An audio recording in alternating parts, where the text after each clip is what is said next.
Assalamualaikum warahmatullahi wabarakatuh. Perkenalkan, nama saya Clarissa Dwita Putri dengan NIM 21520005 dari Prodi Agribisnis. Di sini saya akan menjelaskan materi tentang kebijakan pemerintah dalam penyuluhan. Kebijakan seharusnya memuat tujuan dari penyuluhan pertanian, tanggung jawab agensi dan perorangan, klien yang harus dilayani, luasnya area program yang harus dilestarikan, dan panduan lain yang relevan.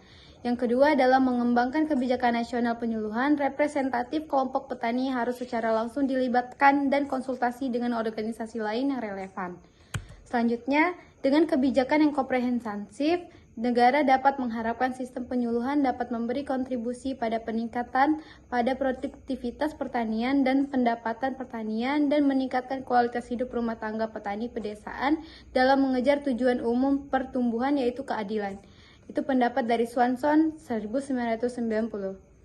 Selanjutnya, Peraturan Pemerintah Republik Indonesia Nomor 43 Tahun 2009 tentang pembiayaan, pembinaan, dan pengawasan penyuluhan pertanian, perikanan, dan kehutanan, yaitu 16 pasal. Selanjutnya, Undang-Undang Republik Indonesia Nomor 16 Tahun 2006 tentang sistem penyuluhan pertanian, perikanan, dan kehutanan, yaitu dalam 41 pasal. Yang mendasarinya adalah Undang-Undang Nomor 16 Tahun 2006 tentang Sistem Penyuluhan Pertanian, Perikanan, dan Kehutanan mengamanahkan untuk memberikan arah pedoman dan alat mengendali pencapaian tujuan penyelenggaraan penyuluhan. Yang kedua, programa penyuluhan terdiri atas programa penyuluhan desa atau kelurahan atau unit kerja lapangan, programa penyuluhan kecamatan, programa penyuluhan kabupaten atau kota, programa penyuluhan provinsi, dan programa penyuluhan nasional. Yang ketiga, programa penyuluhan sebagaimana dimaksud pada ayat 2 disusun dengan memperhatikan keterpaduan dan kesinergian programa penyuluhan pada setiap tingkatan. Yang keempat, program penyuluhan sebagaimana dimaksud pada ayat 3 disahkan oleh Kepala Balai Penyuluhan, Kepala Badan Pelaksana Penyuluhan Kabupaten atau Kota, Ketua Badan Koordinasi Penyuluhan Provinsi, atau Kepala Badan Penyuluhan sesuai dengan tingkat administrasi pemerintah.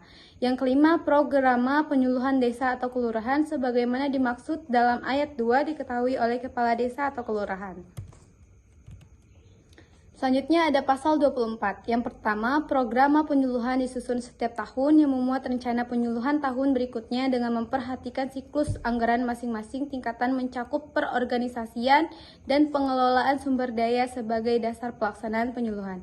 Yang kedua, programa penyuluhan sebagaimana dimaksud pada ayat 1 harus terukur, realistis, bermanfaat, dan dapat dilaksanakan serta dilakukan dengan cara partisipatif, terpadu, transparan, demokratis, pasal 25.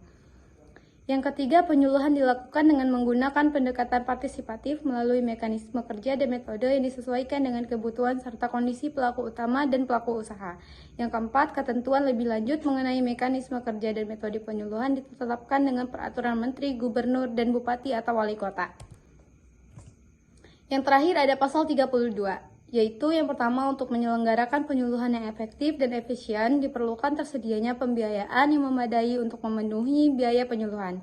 Yang kedua, sumber pembiayaan untuk penyuluhan disediakan melalui APBN, APBD baik provinsi maupun kabupaten atau kota, baik secara sektoral maupun lintas sektoral, maupun sumber-sumber lain yang sah dan tidak mengikat.